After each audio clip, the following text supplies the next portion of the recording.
تمغہ امتیاز پاکستان ایمانوں کو جلا بخشی، محبت اہل بیت کی خوشبو ہم تک پہنچائی۔ اللہ رب العالمین ان کو سلامتی اور برکت عطا فرمائے۔ عظیم مداح رسول کل پاکستان مقابلہ حسن نعت میں پاکستان کا نام روشن کرنے والے جناب شاکر کریمی صاحب واہ کینٹ سے تشریف فرما ہیں، اشفاق چشتی صاحب بھی تشریف فرما ہیں، اور جناب دیگر شخصیات بھی تشریف فرما ہیں ثنا خانان شیریں لساں میں۔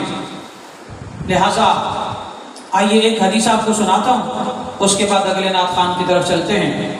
حضور سید دو عالم صلی اللہ علیہ وآلہ وسلم منبر انور پر جلوہ گر ہیں، مسجد نبوی شریف ہے، اور یہ حدیث سنن جامع ترمذی کی روایت ہے۔ آقا علیہ السلام نے دیکھا، آقا علیہ السلام منبر پر جلوہ گر ہیں اور دو ننھے شہزادے جنہوں نے سرخ رنگ کے جبے پہنے ہوئے ہیں۔ کس رنگ کے؟ سرخ رنگ کے۔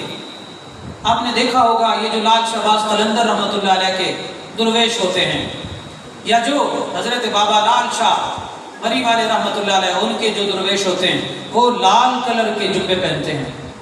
یہ تو ہو سکتا ہے کچھ سوچے کہ ان کے جبے بابا لال شاہ کی وجہ سے ہیں یا لال شہباز قلندر کی وجہ سے ہیں، مگر اصل میں دیکھا جائے تو یہ حسنی حسینی جبے ہیں اور ان کا ذکر حدیث میں ہے۔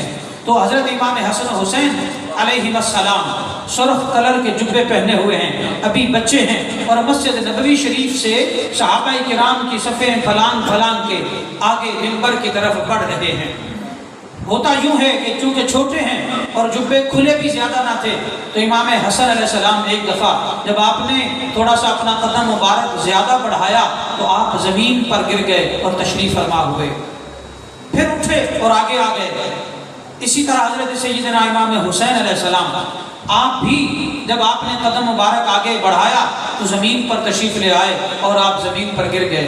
آقا علیہ السلام سے دیکھا نہ گیا، آقا علیہ السلام کے آقا علیہ السلام سے شہزادوں کا یہ بار بار زمین پر تشریف لانا گوارا نہ ہوا، حتیٰ کہ آقا علیہ السلام منبر انور سے نیچے تشریف لائے، خطبہ اور خطاب درمیان میں چھوڑ دیا، اور اس کے بعد آپ لپک کر حضرت امام حسن کو ایک طرف اٹھایا اور دوسری طرف حضرت امام حسین کو اٹھا کر آپ منبر پر دوبارہ تشریف لائے۔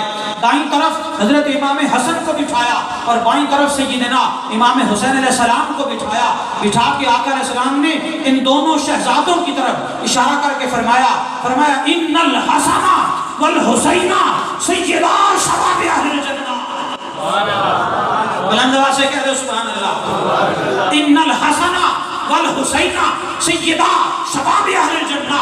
اے میرے صحابہ اور اے قیامت تک آنے والے میرے امتیوں، سن لو کہ حسن و حسین کا گرنا اور ان کا تکلیف میں آنا میں محمد عربی سے گوارا نہیں ہے۔ وجہ یہ بھی ہے کہ یہ میرا خون ہے، اور وجہ یہ بھی ہے کہ یہ میرے بیٹے ہیں، مگر تم پر ان کی محبت فرض کر دی گئی اور فرض قرار دی گئی، نماز کی طرح فرض۔ حسن و حسین کی محبت تم پر فرض ہے اور تمہارے حج کی طرح فرض، اور حسن و حسین کی محبت تم پر فرض ہے تمہارے رمضان کے روزوں کی طرح فرض۔ اور یہ جان لو تم یہ سارے اعمال جنت کے لیے کرتے ہو، پر ان الحسن والحسین سیدا شباب اہل الجنہ، جس جنت کے لیے ساری زندگی محنت کرتے ہو، اس جنت کے سردار ایک تو میرے پیارے بیٹے حسن ہیں اور دوسرے سردار جنت میرا پیارا بیٹا حسین ہے۔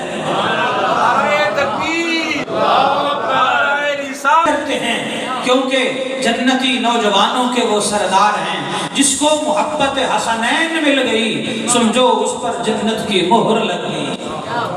اگلے نعت خوان جناب محترم محمد اشفاق چشتی صاحب راولپنڈی سے ہیں، تشریف لائیں اور اپنی حاضری پیش کریں۔ جناب اشفاق چشتی صاحب۔